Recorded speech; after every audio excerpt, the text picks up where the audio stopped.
For the second time in a week, Hoosiers are gathering in support of the Indianapolis native who is being held hostage by the group that calls itself the Islamic State. The family of 26-year-old Abdul Rahman Kassig is asking people to pray for his safe return. Kassig was captured a year ago. Now they're threatening to kill him. Barbara Harrington shows us how the young man's family and the community are coming together to cope.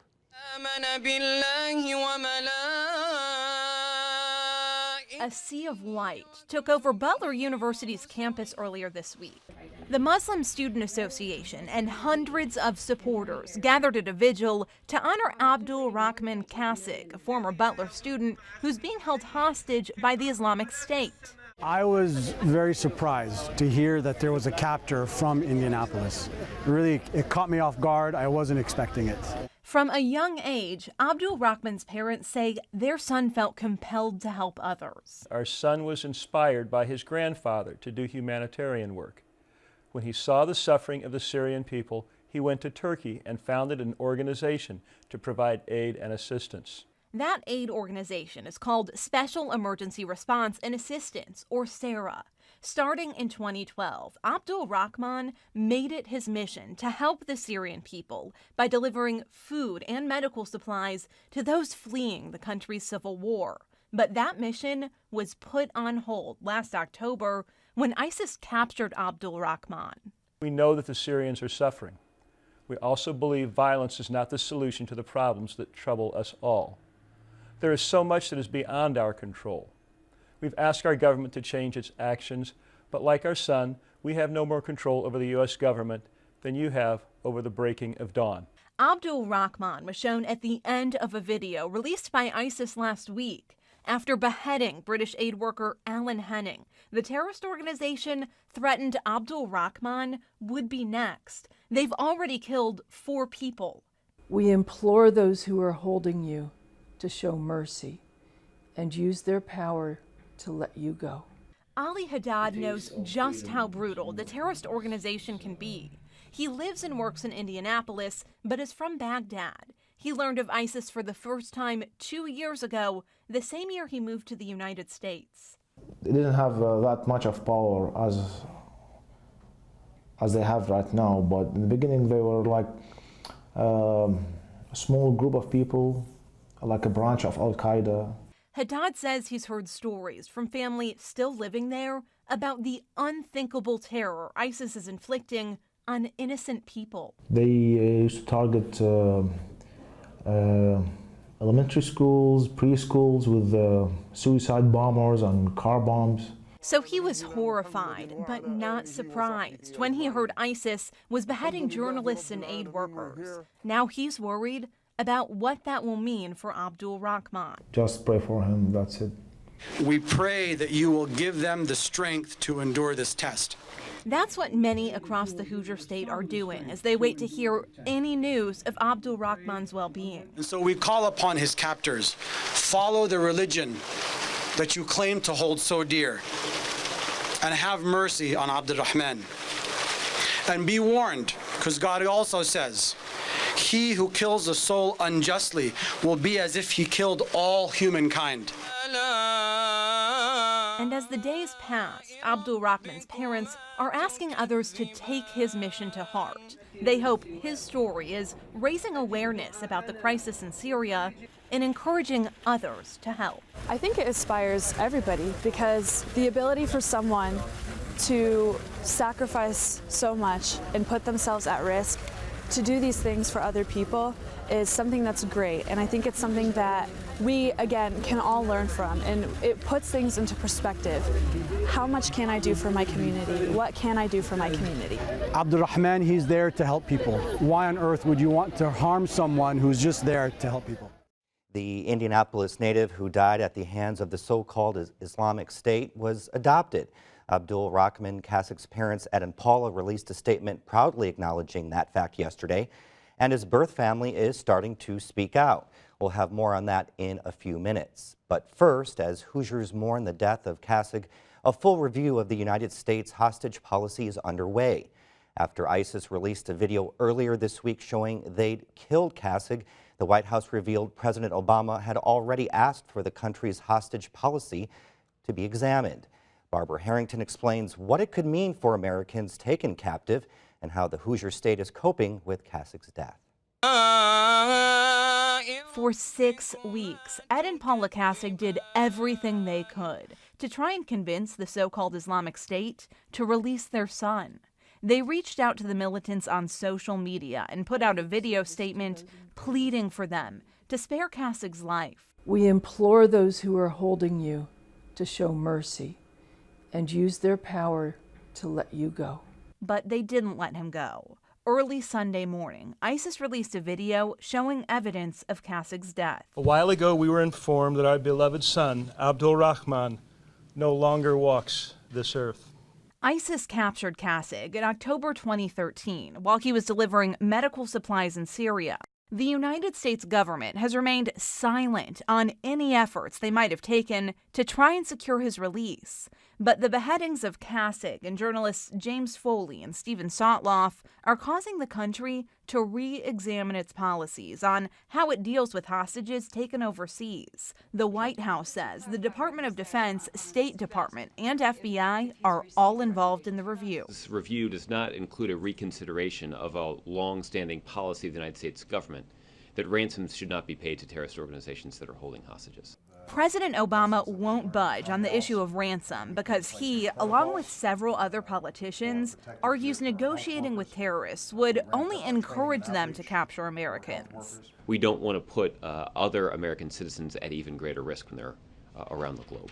And that knowing that terrorist organizations can extract a ransom from the United States if they take a hostage only puts American citizens at greater risk. Experts don't expect any dramatic changes to come out of the review. But as terrorist organizations like ISIS evolve, they say the country's hostage policy could use some updating. I think everybody would agree that we have to at least strengthen our ability to use special operation forces, if the situation is right, to go in and try to release an American captive.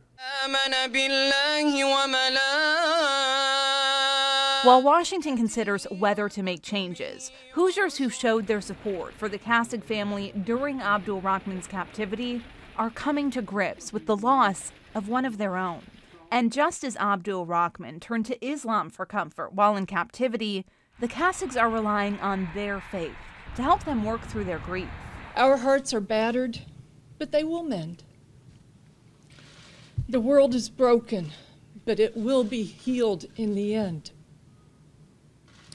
And good will prevail, as the one God of many names will prevail. Throughout the long weeks they waited for word of their son, the Kassigs say they received overwhelming support, evident by the hundreds who showed up to vigils in Abdul Rahman's honor. The families not only felt the support of this congregation, but as well as the Islamic community and worldwide, people telling them stories of ways that he has made a difference, either physically and in person, or just his story has impacted their life. In June, Kassig's parents received a letter from their son that a freed captive managed to smuggle out when he was released. In it, the 26-year-old wrote, "If I do die, I figure that at least you and I can seek refuge and comfort in knowing that I went out as a result of trying to alleviate suffering and helping those in need." Friends and family say Abdul Rahman made more of a difference than he could ever imagine. When we were at the prayer service in Fishers at the mosque, when his father was speaking, I leaned to his mother and I said, "Your son went to Syria to make a difference, but he's also making a difference here." It has begun to open dialogue between the Muslim community and the Christian community. And just people are seriously thinking about what they're called to do. So that's his legacy, is that it's kind of a kick in the pants to the rest of us. Community support is continuing to pour in for the Kassig family.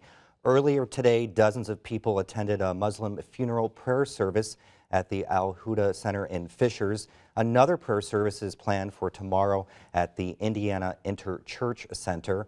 And the family will hold a Muslim Christian service in honor of Abdul Rahman at Butler University Sunday.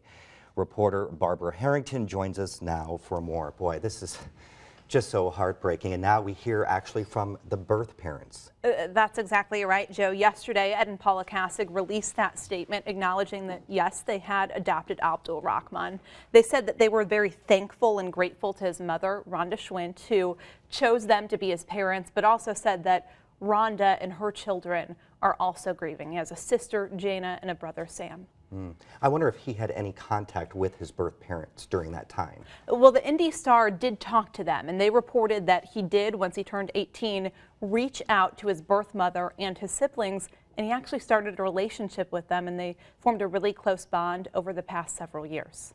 Did the family say anything on how they plan to remember Abdul Rahman? Well, to them, he will always be Peter. That's how they remembered him. They said he was a proud Army Ranger, but most importantly to them, he was a goofy older brother, very loving. So, of course, they're struggling very much right now as well. And Rhonda even wrote on her Facebook earlier this month on November 11th that, quote, "I want my son Peter home safely." So just a heartbreaking situation. It's so hard to watch both of these families go through this. And how about that organization that he started? What's going to happen with that? So that organization was called Sarah, and the family spokesperson for the Kassig family said that they ceased operations after Abdul Rahman was captured in Syria last October, and that they really cannot resume operations or really exist without him leading the way, because he was such an integral part. He founded that organization. Barbara, thank you very much for your reporting on this. Abdul Rahman Kassig, also known as Peter, was adopted as a newborn by Ed and Paula Kassig. But once he became an adult, he sought out his birth mother and formed a close bond with her and his two siblings.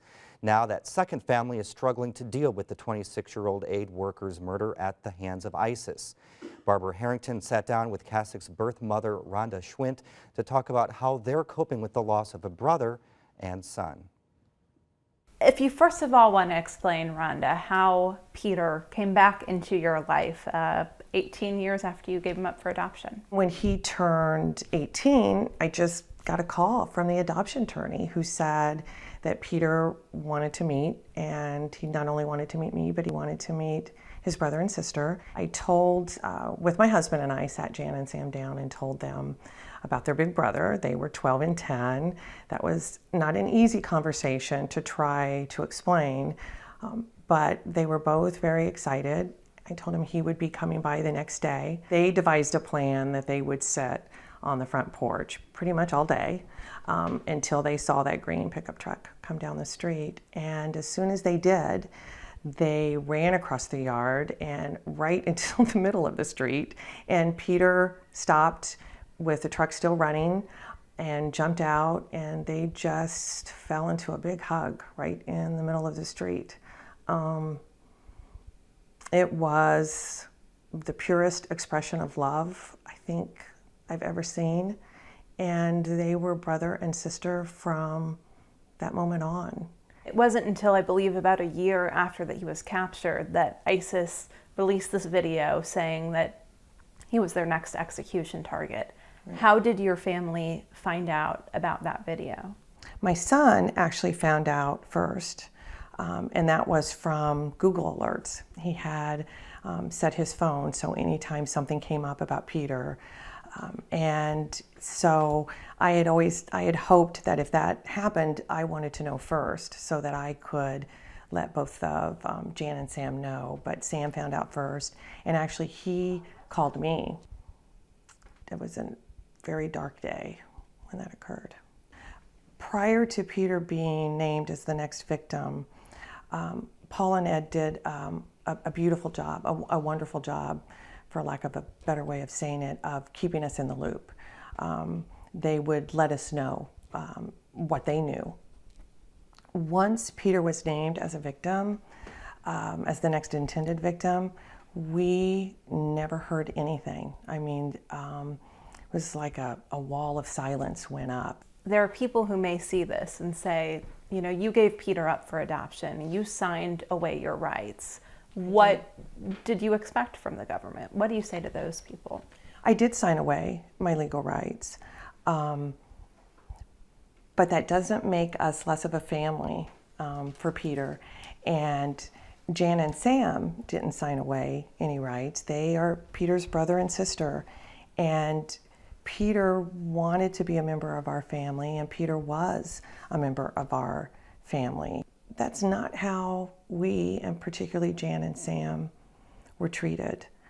And we were not asking to be at the family table, so to speak, at strategy sessions. We were not asking to be included in trips to Washington, D.C. That's not what we were asking for.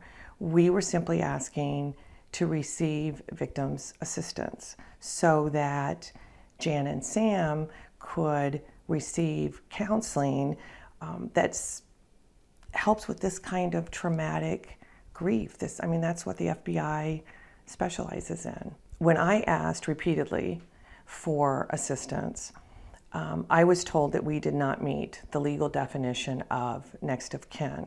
In Peter's darkest moments, he was thinking about his mom, his dad, and his brother and his sister. And he was given the opportunity to write 2 letters, and one of those was to his sister about her and about her brother, Sam. So clearly, for Peter, they were the most important people in his life, and shame on the government for treating them as if they didn't matter, as if they didn't exist. Would you mind reading part of the letter that he sent to his sister? Okay. The first and most important thing to remember is that I love you and Sam. I'm sorry. Is that I love you and Sam more than words can ever express.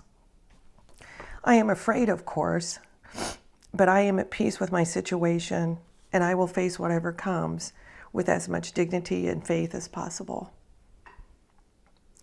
It is very important, Jana, that you do not let anything that may happen to me pull you down. No matter what, I will be okay. I can handle it, and I chose to come here knowing the risk and doing what I could do to help others the best way I know how. If I have to die, that's as good a reason as any.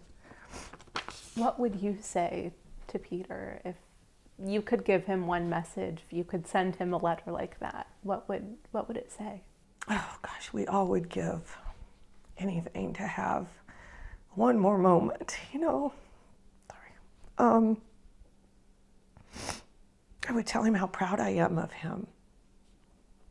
And I would tell him that I love him, and that I always loved him, and I always will love him. And I would tell him that Jana and Sam are going to be okay, and that he was a good big brother, and he was always a good big brother, and that we all make mistakes, but that we all love him very much. The Schwint family held their own private memorial service for Kassig, complete with military honors. The 2 children have also gotten tattoos of images that remind them of their brother. They say that this way they can carry him with them throughout the rest of their lives.